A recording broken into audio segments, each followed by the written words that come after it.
Donc, deuxième prix remis ce soir. Voilà. Le prix Jeune chercheur Gabriel Richet. Alors, une fondation, c'est aussi la promotion de jeunes chercheurs et la promotion de la recherche la plus prometteuse. Et je demande pour ce prix au professeur Pierre Ronco de nous dire ou de nous rappeler qui était le professeur Gabriel Richet qui donne son nom à ce prix. Merci. Brigitte, j'ai 20 pages, ça ira, pour la biographie de Gabriel Richet. Un géant, c'est 20 pages. Ne conjuguez pas les verbes. Je ne sais pas comment tu vas les dire, mais il faut le faire avec le talent musical d'Alexis Cardenas. Je ne suis pas sûr. Donc, Gabriel Richet était mon maître. Un terme un peu désuet aujourd'hui, celui qui montre le chemin. Il était notre maître à tous, nous, ses élèves. Je pourrais vous donner sa bibliographie, vous dire qu'il est né en 1916, petit-fils d'un prix Nobel, Charles Richet, qui avait découvert l'allergie, qu'il s'est fait un prénom en tant que premier élève de Jean Burger, père fondateur de la néphrologie, qu'il a fait une œuvre de pionnier, première dialyse, première transplantation, première biopsie rénale, qui ont permis de démembrer la maladie urémique. Je pourrais vous dire qu'il a été président de la Société internationale de néphrologie de 80 à 84, qu'il a été le lauréat du prestigieux prix Jean Burger de la même société, qu'il a participé à la création de la Fondation pour la recherche médicale, de l'association Claude Bernard. Mais vous n'allez pas le faire. Mais je ne vais pas le faire. Bien vu. Et qu'il était membre de l'Académie de médecine. Mais je n'aurais rien dit. Je n'aurais rien dit si je n'avais pas parlé de ces faits de guerre dont il était le plus fier et auxquels Brigitte a fait allusion. À 23 ans, il participe au combat de la campagne de France en 1940, revient à Paris et alors qu'une partie de sa famille est déportée, il entre dans la résistance et n'hésite pas à cacher à son domicile des enfants échappés des rafles. En 1944, il s'engage comme médecin des commandos, est blessé 3 fois. Il en était très fier, il montrait toujours la longueur de sa couture. Il est décoré de la Légion d'honneur par Charles de Gaulle. Je n'aurais rien dit si je ne vous parlais pas de son savoir, de sa mémoire gigantesque, de sa culture, de son fulgurant dynamisme, de sa capacité à pousser même les péniches, c'est-à-dire les externes qui foutent rien, de son exigence, de son imagination sans limite qui a fait de lui un visionnaire, de son courage sans compromission, de son charisme, mais surtout de son écoute et de sa générosité, cette attention portée à l'autre qu'il a toujours valorisée, sans démagogie, du jeune externe au professeur d'université. Il m'en voudrait aujourd'hui si je ne parlais pas de l'école de néphrologie qu'il a fondée à l'hôpital Tenon, ruche bourdonnante, où s'épanouissaient les personnalités les plus diverses, souvent hautes en couleur, mais toujours d'une qualité intellectuelle hors norme, sous sa houlette intransigeante et bienveillante. Il était pour nous, ses élèves, à la fois apiculteur, il n'y a plus d'insectes, Don Quichotte, Grand d'Espagne et Christophe Colomb, en bref, notre maître, et son service était la maison du bonheur. On était heureux d'être là, simplement heureux. Et puis un jour d'octobre 2014, M. Richet s'en est allé, un géant nous a quittés, mais il est aujourd'hui parmi nous tant il a encouragé à créer cette fondation, la Fondation du Rhin. Et pour terminer, toi, c'était pas si long, il le méritait. Il le méritait. Laissons la parole à Gabriel, c'est comme ça qu'on l'appelait, pour cette parabole qu'il aimait à répéter. C'était en 1928. Je jouais, dit-il, dans le jardin du Luxembourg, en face de la grande allée qui réunit le Sénat à l'Observatoire de Paris, et nous jouions au bar. Je ne faisais pas très attention parce que j'ai vu un tout petit bourgeon d'un marronnier. Nous étions fin janvier ou dans les premiers jours de février. Ma mémoire est bonne, mais je ne sais plus la date exactement. Et je me rappelle de temps en temps que la vue de ce bourgeon, en plein hiver, quand on croit qu'il n'y a plus que du bois mort, eh bien, il y a encore du bois qui vit et qui se prépare à mettre des feuilles et à fleurir. Et brusquement, il m'a fallu mettre dans ma tête qu'il y avait sans arrêt un renouveau annuel dans la végétation et qu'il y avait un renouveau pour tous les êtres humains, pour tous les êtres vivants à des intervalles variables, et qu'il y avait un renouveau en médecine avec l'arrivée des jeunes générations. Tu vois, Brigitte, ce jour-là, de 1928, était né le prix Jeune chercheur de la Fondation du Rhin.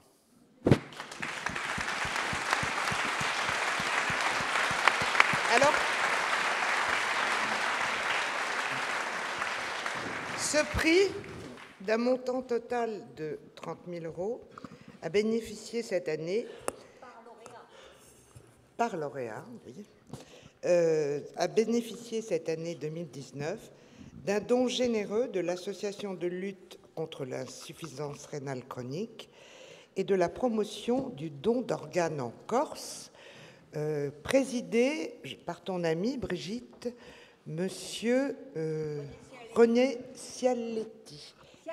Cialelli. Peut-être veux-tu dire un mot et expliquer pourquoi il n'est pas là ce soir. Alors, vous connaissez presque tous René Cialelli parce qu'il a fait partie de la France Rhin qui était avant la FNER, et il était un des pionniers. Et il était fidèle, parmi les fidèles, il avait monté en Corse une petite association dont il y a les 2 représentantes qui sont là, et pour défendre, aider les patients qui avaient une insuffisance rénale chronique.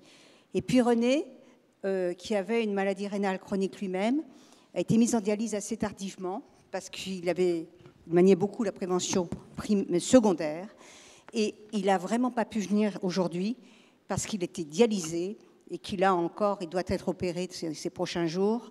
Et il a décidé aussi qu'il ne pouvait pas continuer à s'occuper de cette association, et il a demandé à son conseil d'administration, dont nous avons ici la secrétaire générale et puis la trésorière, de faire un don pour que, en dissolvant cette association, le produit de cette association aille alimenter un prix de recherche, si possible, pour un jeune chercheur.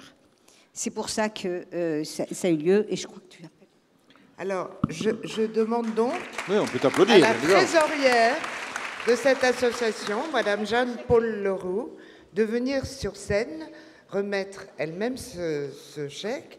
Et je demande également aux 2 filles du professeur Richer, Marie-Claude Richer et Isabelle Baudelaire, de nous rejoindre. Bienvenue. J'ai 2 personnes qui sont ici. Il m'en manque une. 2 jeunes. Il manque une personne qui Est-ce que les filles du professeur Richer sont là? Elles sont là-bas au fond. Elles avancent par ici, ou par où vous voulez. Là, c'est bien, c'est Alors, pratique. Pierre Ronco, le moment est venu de nous dire qui sont les 2 lauréats de ce prix Jeune Chercheur, ou Pascal, je ne sais pas lequel de vous. Alors, deux. avant que nous proclamions le palmarès, nous allons accueillir les 2 filles du professeur Richer qui avancent maintenant, qui sont applaudies par le public, évidemment. Voilà. Bienvenue.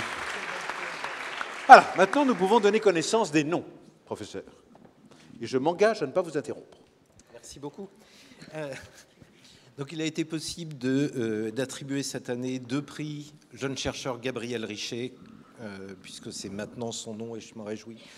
Et les 2 lauréats sont Youssou Luc et Maxime Courant, qui vont, je pense, nous rejoindre pour Et que nous recevoir... applaudissons. Et que nous applaudissons très fort.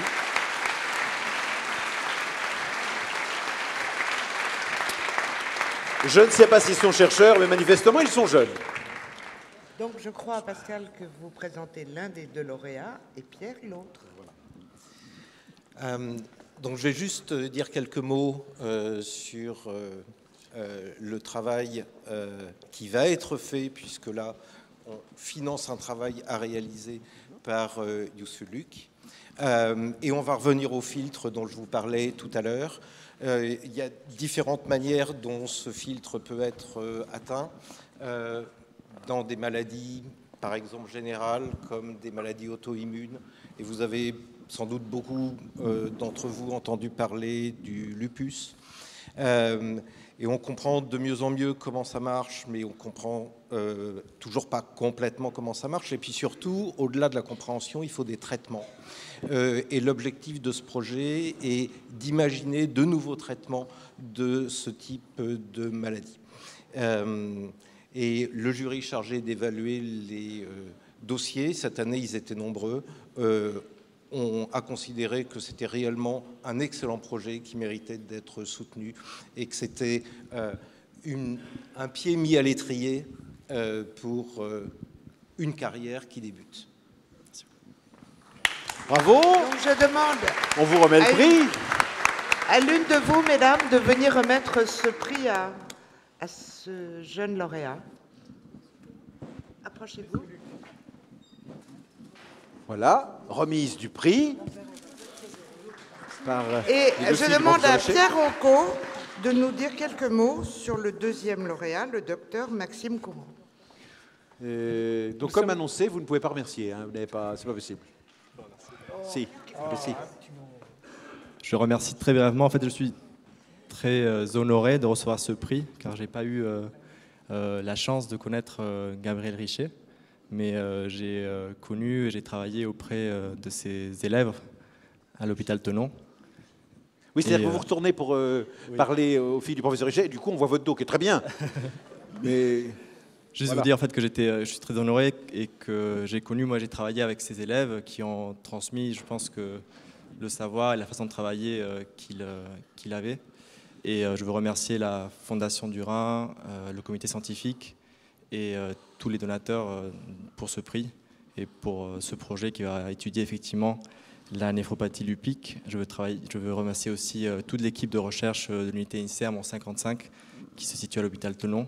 Et je veux vous encourager à continuer à donner parce que pour débuter en recherche et être jeune chercheur, on a besoin en fait d'être poussé et parfois c'est pas facile de démarrer. Donc je vous encourage vraiment à donner. Merci beaucoup. Merci à vous et bravo. Deuxième lauréat.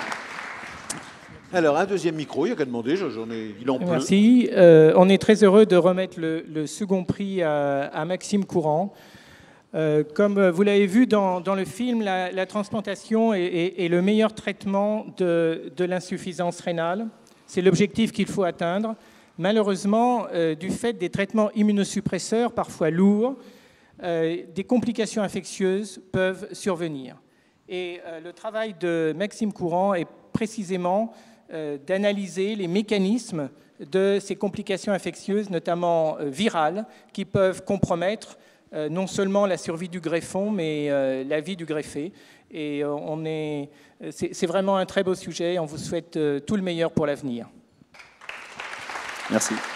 On vous remet le prix et vous allez pouvoir remercier. Je ferai vite. Allez-y, approchez du public. Bon, donc évidemment, je suis très honoré de recevoir ce prix avec un nom aussi illustre. Donc je remercie la Fondation du Rhin, le comité scientifique et vous, tous les donateurs, pour avoir permis de mettre un peu en lumière ce projet sur lequel je travaille. Je reçois avec beaucoup d'humilité puisque c'est un prix qui est vraiment collectif. C'est le fruit d'un travail de nombreuses personnes et d'un partenariat entre le CHU et l'Université de Bordeaux qui cherchent depuis des années, comme l'a dit M. Ronco, à essayer de mieux comprendre et essayer de mieux traiter les complications infectieuses après la greffe. Donc merci une fois de plus et merci à vous, chers donateurs. C'est grâce à vous que la recherche en transplantation est possible, peut se développer et j'espère que les fruits de ce travail au cours des prochaines années aideront à mieux soigner les patients. Donc encore une fois, merci beaucoup. Bravo à vous. Merci.